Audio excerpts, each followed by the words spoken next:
Even more families may be eligible to apply for a statewide scholarship that helps to pay for private school or homeschooling expenses. The Georgia Promise Scholarship was intended for students attending schools in the bottom 25% for academic performance, but the agency created to run the program recently announced a much wider scope.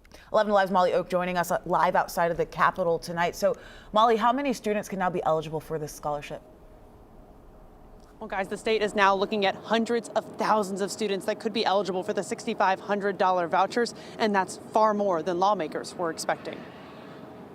The Georgia Promise Scholarship, an option for students to use public funds for private schooling. The scholarship is for up to $6,500. Recipients can use that money to pay for things like private school tuition or homeschooling expenses. The application is expected to open up early next year, with funding reportedly available on or after July 1st. The law capped spending at $144 million for public schools. If all students receive the full voucher amount, that equates to a little more than 22,000 vouchers.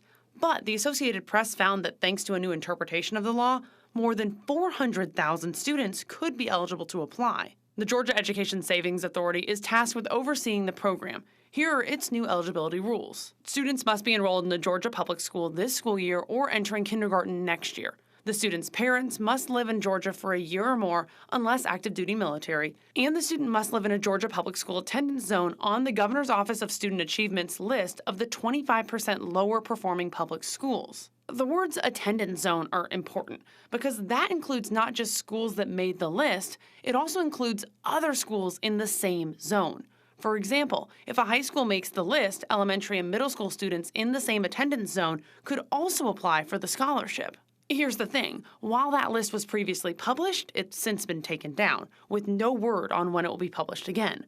The Governor's Office of Student Achievement sent us this statement earlier this week. We are highly cognizant of the importance of the Promise Act school list for schools and their communities. Currently, we are conducting a multi-layer validation of the data to ensure accuracy of the list. Once the validation has been completed, the list will be shared. However, when we followed up with them today, they told us the governor's office would have to answer any and all questions about the list.